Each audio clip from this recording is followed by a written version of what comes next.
नमस्कार प्रिय दर्शकों, मैं नलिनी आर गर्ग आप सभी का अपने चैनल अंक शक्ति में स्वागत करती हूँ।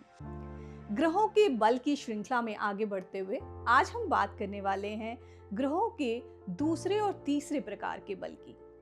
आपने अगर देखा है, इससे पहले हमने बात की ग्रहों के पहले बल यानी स्थान बल की। स्थान बल को हमने 3 पार्ट्स में समझा, जिसमें हमने जाना जब कोई प्लैनेट अपनी खुद की राशि में बैठता है, स्पेशली अपनी मूल त्रिकोण राशि में, तो बहुत स्ट्रॉन्ग पोजीशन वो हासिल कर लेता है, अपने कार्य तत्वों को, अपने परिणामों को उतने ही अच्छे से दे पाता है। दूसरा, हमने प्लैनेट्स के एक्सॉल्टेशन एंड डेबिलिटेशन को समझा कि जब प्लैनेट उच्च के या नीच के होकर किसी राशि में बैठते हैं तो उनकी पोजीशन को समझा कि अगर वो उच्च के हैं तो अच्छे रिजल्ट्स दे पाएंगे, अपने कार्य तत्वों को पूरा निभा पाएंगे।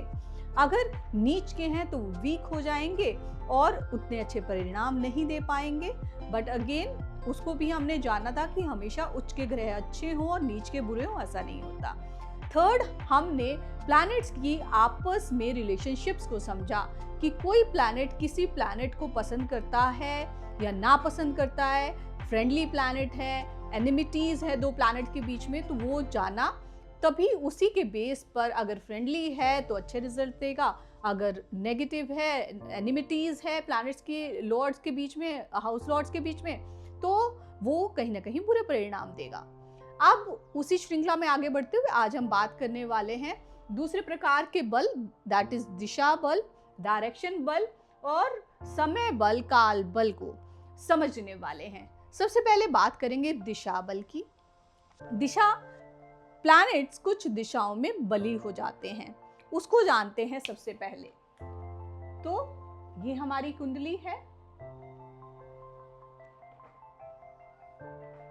बड़े आसानी से आप समझ पाएंगे। हमारी कुंडली के अगर केंद्र के भावों को जाने 1, 4, 7 एंड 10, तो पहले भाव को जो दिशा दी गई है वो है ईस्ट, सातवां इसके opposite west, 4th house is north and 10th house is south. East direction में यानी प्रथम भाव में जुपिटर और मरकरी हैं, उनको दिशा बल प्राप्त होता है। 4th हाउस यानी कि नॉर्थ में जो मून और वीनस है, इन दो प्लैनेट्स को दिशा बल प्राप्त होता है। 7th यानी वेस्ट डायरेक्शन में सैटर्न जो है वो बलवती हो जाते हैं।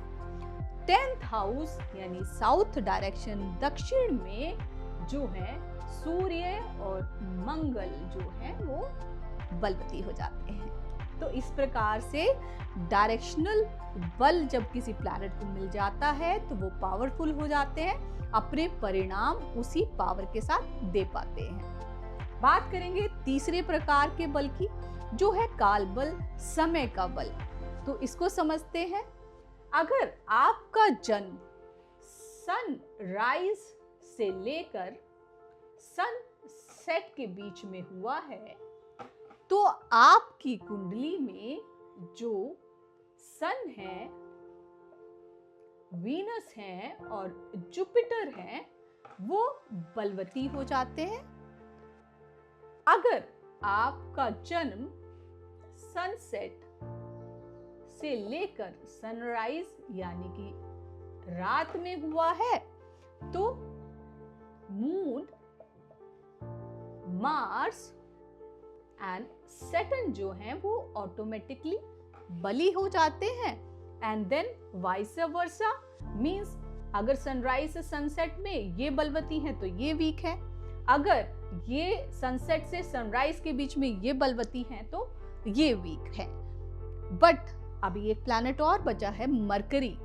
मरकरी को कुंडली में काल बल ऑटोमेटिकली मिलता है ऑल 24 आवर्स, मींस वो चाहे सनराइज से सनसेट के बीच में यानी मॉर्निंग टाइम में आपका जन्म हुआ, डे टाइम में, या फिर नाइट टाइम में, मरकरी को हमेशा ही काल बल प्राप्त होता है। तो इस प्रकार से आप भी अपनी कुंडली में लगा कर देखें, स्थान बल को चेक करें, आप दिशा बल को चेक करें, आप काल बल को चेक करें और देखें कि आपकी कुंडली के कौन से प्लैनेट्स हैं जो इन 3 बलों को लेकर बैठे हैं और किस प्रकार के देन रिजल्ट्स दे रहे हैं, वो आप इजीली समझ पाएंगे, प्रिडिक्ट कर पाएंगे। अगर आपने अभी बिगिनिंग से लेकर आज तक के सारे वीडियोस देखे हैं तो ये बल जो सीरीज है ग्रहों की, ये आपको चीज़ों को समझने में बहुत मदद करने वाली है। आई होप आज का वीडियो आपको पसंद आया होगा। पसंद आया है तो मेरे वीडियो को मैक्सिमम लाइक एंड शेयर करें, मेरे चैनल को सब्सक्राइब करें और जिन्होंने किया है उनका तहे दिल से धन्यवाद।